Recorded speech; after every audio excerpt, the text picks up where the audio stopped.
Toughest exam है India का, UPSC, उसकी 2.5 लाख की फीस को हम 7,500 में कर दिए।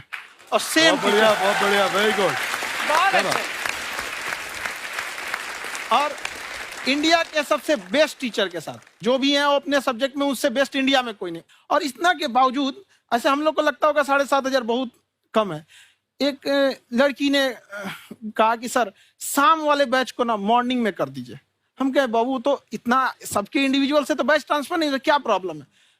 उसने कहा ना शाम में हमको दूसरे के यहाँ बर्तन मांजने जाना होता है। तो हम लोग को लगता है कि जितना ये तकलीफ इससे कई गुना ज्यादा है। और कई बार तो ऐसा लगता है कि वो भी ना ले। एक लड़का बेचारा नदी से बालू निकालता था और वो बालू को भरता था, फिर नाव बालू को किनारे लेके बेचती थी और वो बालू भरता था, उससे मेरी फीस ले आया। हमारा हाथ कांप गया, हम कैसे फीस ले लेंगे यहाँ पर। बहुत बढ़िया। उसी दिन हमने ये प्रण लिया था कि भारत का कोई भी बच्चा उसके सफलता में पैसा उसकी बाधा नहीं बनेगी, चाहे उसको जितना भी पढ़ना रहे यहाँ पर। क्या बात। और अर्चना जी, मैं इनके बारे में एक बात, खान सर आपके बारे में मैं एक बात कहना चाहता हूँ। इनका जो स्टार्टअप है ये बूटस्ट्रैप्ड है। अच्छा। मैं साधारण भाषा में बता देता हूँ, ये सेल्फ फंडेड है। इन्होंने अभी तक किसी और से पैसा नहीं लिया है। ये इन्वेस्टर के पैसे से नहीं, इन्होंने खुद इसको बिल्ड किया है। और बल्कि इतना स्ट्रॉन्ग स्टार्टअप है ये कि मैं कहूंगा कि अगर इन्वेस्टर्स को इन्वेस्ट करना हो तो मैं इंडोर्स करता हूँ ऐसे स्टार्टअप्स को। यही सब चीजों को देखते हुए कई लोगों ने धमकी भी दिया था वहां पर। अच्छा। और उसके बाद बम चला दिए और 7-8 बम चला दिए और कुछ ब्लास्ट हुआ। एक बेचारा नया लड़का आया था एडमिशन लेने के लिए, उसकी स्कूटी उड़ा दिया। वो आया था, कहा कि सर हम तो पढ़ने आए थे, हमारा स्कूटी उड़ गया। हमारी ऑफिस उड़ा दिए सब। एक तो पास में आके गिरा और नहीं फटा वो।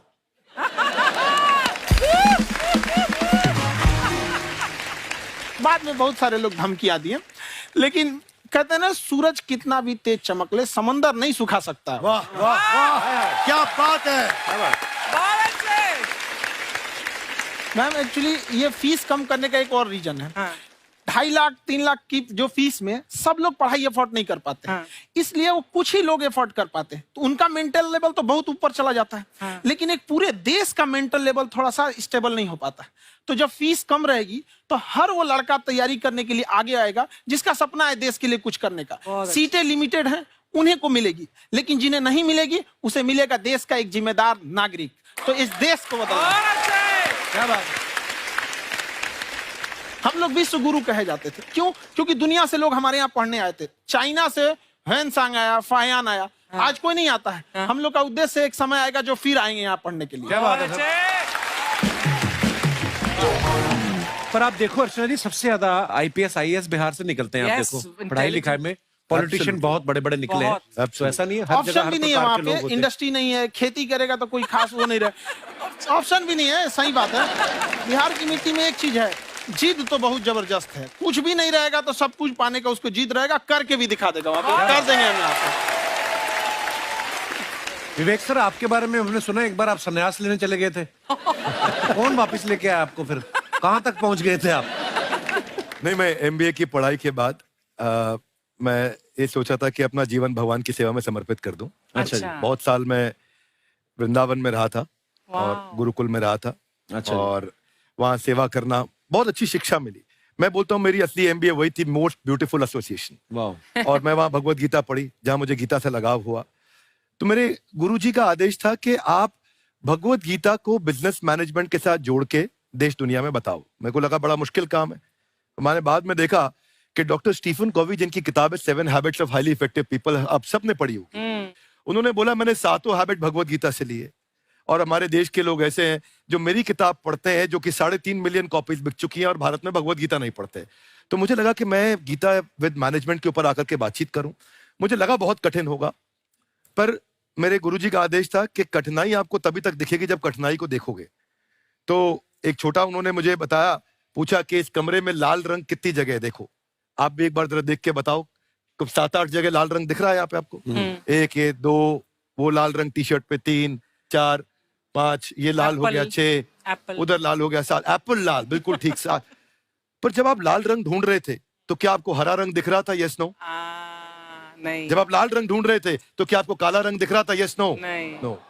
जिंदगी भी ऐसी है, जो ढूंढोगे वही मिलेगा, बाकी कुछ नहीं मिलेगा। तो उन्होंने कहा कि आप इसी सोल्यूशन पे फोकस करो और गीता के मैसेज को पहुंचाओ। तो मैं बिजनेस मैनेजमेंट के प्रोग्राम्स कॉर्पोरेट्स में करने शुरू किए, क्योंकि गीता पहला मोटिवेशनल सेमिनार जो पृथ्वी के इतिहास में कपिल जी हुआ, वो कृष्ण ने दिया था। पहले मोटिवेशनल स्पीकर इस पृथ्वी के इतिहास के कृष्ण थे, जिन्होंने अर्जुन को रणभूमि में मोटिवेट किया था। बड़ी पेशेंस कृष्ण ने अपने लीडरशिप क्वालिटी से दिखाई, वो मुझसे मुझे बड़ा इंस्पायर किया, वो चर्चा ने इंस्पायर किया और डिस्कशन ने इंस्पायर किया। तो उस डिस्कशन को मैं आज भी लेके चलता हूं अपने साथ। कहां सर, हमने सुना है आप 5 स्टार में रुके थे कल और नीचे जाके वड़ा पाव खाने गए आप रेहड़ी पे। एक्चुअली क्या है ना कि वहां जो चीजें सीखने को मिलती है ना, खाली पेट और खाली जेब इंसान को जो सिखाते हैं वो किसी यूनिवर्सिटी कॉलेज में नहीं सिखाया जाता। और गरीबी बड़ा बेशरम चीज होती है। तो कहते हैं कि मौत भी तू जल्दी आया कर गरीब के घर में, कफन का पैसा भी खर्च होता है दवाइयां खरीदते खरीदते। हाय हाय हाय, क्या बात है। और खान सर की खासियत ये है कि जिसको तो पढ़ना है, जिसको एजुकेशन चाहिए, वो तो इनका वीडियो देखते हैं, लेकिन वैसे भी कई लोग, जैसे अर्चना जी बात करी थी, कहती मैंने जब देखना शुरू किया तो मैंने बैक टू बैक इतने सारे वीडियोस देखे, क्योंकि आपका जो तरीका जो बोलने में, एक तो इनकी जो टोन है पढ़ाने में, और साथ साथ में जो ह्यूमर आता रहता है, तो उसकी वजह से और भी इंटरेस्टिंग हो जाते हैं आपके वीडियो। शुरुआत में हम लोग जब स्टूडेंट लाइफ में थे, या हम कई स्टूडेंट को भी देखते हैं, वो बेचारे जब थक जाते हैं तो आपका शो देखने लगते हैं। तो शुरू में हमको लगता था जब कि अरे ये हमारी पढ़ाई उसके लिए है, लेकिन पढ़ाई में थक जाता है, शो देख के नहीं थक जाता। तो हमने सोचा दोनों को मिक्स कर देते हैं। तो हमने उसको, और आज आपको पता नहीं हमने भी यही किया है। मिक्स करने। हमारे एजुकेशन सिस्टम में 2 कमी है, एक एजुकेशन की, दूसरा सिस्टम की। आप पटना से है ना? हाँ। हमें भी पटना पसंद है। बस कोई पटाने वाला चाहिए। नहीं, मजाक नहीं कर रहे हैं। आपका जो चैनल है, हम दिन में 10 बार आपके चैनल को सब्सक्राइब करते हैं। दिन में अरे हाँ, और बेल आइकन तो हम इतना जोर से दबाते हैं कि बाकी यूट्यूब वाले बाहर निकल के देखते हैं कि ये कौन है जिसने इनका चैनल इतना जोर से दबा दिया बेल आइकन। बुढ़िया, तो शर्म नहीं आती? आते ही फ्लर्ट शुरू कर दिया ना तूने। तो जाते हुए करते हैं क्या? विवेक जी नमस्ते। आपसे एक काम था, छोटा सा कर देंगे आप? ये क्यों करेंगे? नहीं, गुरुजी हमेशा अपने वीडियो में कहते हैं कि विवेक से काम लो, विवेक से काम लो। विवेक मतलब दिमाग से काम लो आप। हाँ, तो विवेक जी अपने दिमाग से ही काम लेंगे। बहुत दिमाग है उनके पास। ये देखिए, जो आदमी, आपको मैं बताइए, जो आदमी बिना फिल्म किए कपिल शर्मा शो में आ गया, कितना दिमाग होगा उसके पास। लेकिन एक बात है जिसकी वजह से हम आप तीनों से नाराज हैं। क्यों? क्या बात? हर चीज में मोटिवेट मोटिवेट मोटिवेट क्या होता है? सच कह रहा है, जब भी ये शब्द सुनते हैं हमें लगता है कोई हमें चिढ़ा रहा है। मोटिवेट बदल दीजिए ना, खाली मोटिवेट बोलना ही क्यों जरूरी है? कुछ और कीजिए। रोटी वेट, छोटी वेट, पतली वेट, कुछ भी बोलिए, मोटिवेट हटाइए। तो गुड़िया, तू भी एक्सरसाइज किया कर ना, देख डॉक्टर साहब ने कितना वजन कम किया है, तू भी कर ले। ठीक है, फिर मोटिवेट से ही चला लेंगे। लेकिन मोटिवेशन कोई बुरा बात नहीं है। हमारे दादाजी भी वैसे बहुत मोटिवेट करते थे। हाँ, एक बार तो तालाब में डूब रहे थे हमारे दादाजी। हमारे पास रस्सी भी था, ट्यूब भी था, फिर भी हम अपने दादाजी को बचा नहीं पाए। क्यों? क्योंकि हमने उनकी ओर तिनका फेंका ना, वही कहते थे डूबते को तिनका का सहारा काफी। नहीं लगा सहारा, दादाजी बुड़बुड़ बुड़बुड़ बुड़बुड़। गुड़िया, तू क्या करने आई इधर? अरे हाँ, हम क्या करने आए हैं, एक पूछना था सर, खान सर, ये जो हमारा एक चाचा का लड़का है, उसको क्या है, थोड़ा पढ़ाई में प्रॉब्लम हो रहा है। तो 12वीं का पढ़ाई आप उसको अच्छी तरह करवा के 12वीं पास करवा देंगे आप? करवा देंगे, वेरी गुड, बात कर लेते हैं। हाँ, राम सरोवर, देखो हमारा बात हो गया है। ये 10वीं जो तुमसे नहीं दिया जा रहा है वो नहीं देना है।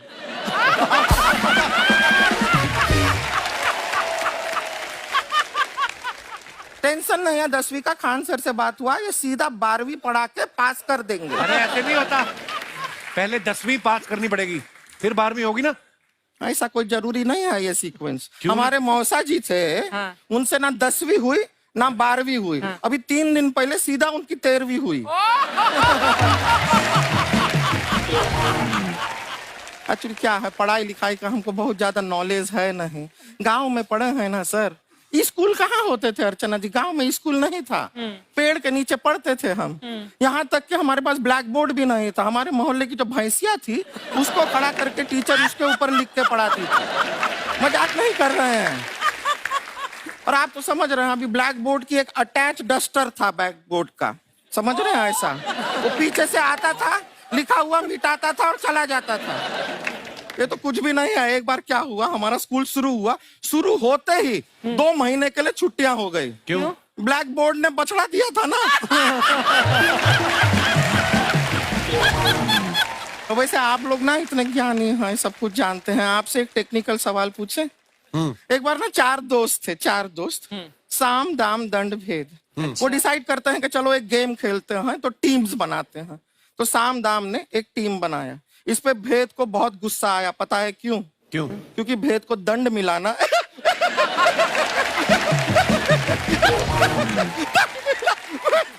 ये सिर्फ हंसती नहीं है सर, थोड़ा सा पेट्रोल पिला दो स्टार्ट भी हो जाती है।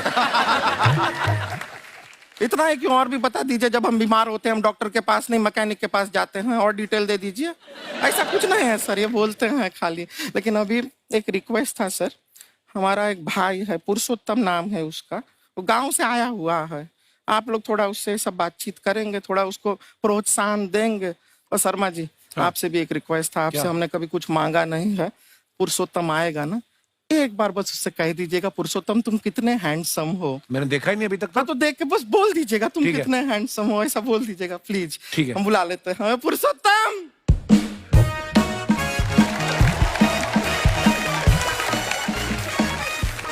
ये पुरुषोत्तम है। वाह, तेरा भाई बड़ा हैंडसम है। है तो हमारे खानदान में सब हैंडसम है, ज्यादा चापलूसी करने का जरूरत नहीं है। देखा हमारा यहाँ पे कितना चलता है। एक नंबर दीदी, एक नंबर। सब लोग हैं, नमस्ते कर दो। ये बड़ा अच्छा लड़का है, गांव में ना भैंस चराता है, इसको थोड़ा मोटिवेट कीजिए ना। नहीं तो मतलब भैंस चराता है तो मोटिवेट करके क्या होगा, शेर चराएगा बाद में। अरे शेर चराएगा तो शेर इसको चर नहीं जाएगा। नहीं नहीं, ऐसे हम खाली कह रहे हैं, तुम्हारा चेहरा थोड़ा बकरी जैसा है ना, तो वैसे ये सब बड़े बड़े लोग हैं। इनको बताओ कहा क्या बनना चाहते हो जीवन में आगे? HR। HR? अरे वाह, देखे कोई बड़ा कंपनी में ह्यूमन रिसोर्स का काम करेगा ये। अरे HR मतलब दीदी ऋतिक रोशन, टिनी दिन दिन दिनी दिन दिन। ना जूता पहनने का काम किया करो, जूता खाने का नहीं। काम किया है, कुछ बड़ा किया है लाइफ में? किया है ना दीदी, एक बकरी के बच्चे को बड़ा किया है। तो क्या जिराफ बना दिया बकरी के बच्चे को? अरे कुछ अलग किया है। हाँ दीदी, अलग किया है। वही बकरी का बच्चा भैंस का दूध पीने जा रहा है, तो हमने उसको अलग किया है। इससे नहीं होगा, मैं रहने दो, इधर आओ। ये देखो इतना बड़ा बड़ा लोग बैठा है, इनके सामने ऐसा बातें करोगे? इनसे मिलो, इनसे मिलो। विवेक जी तो कितना मार्केट के बारे में भी जानते हैं, मार्केट का कोई सवाल पूछो इनसे। सर परसों जो है मार्केट में हमारी साइकिल गायब हो गई, आपने देखा है क्या? हमारी साइकिल गायब हुई ना? हाँ। इसलिए दिमाग से पैदल हो तुम, पैदल समझते हो? हाँ। चल लोगे? 20 कदम चलोगे? हाँ। हाँ, घूमो जरा, अभी 20 कदम चल के दिखाओ। निकलो।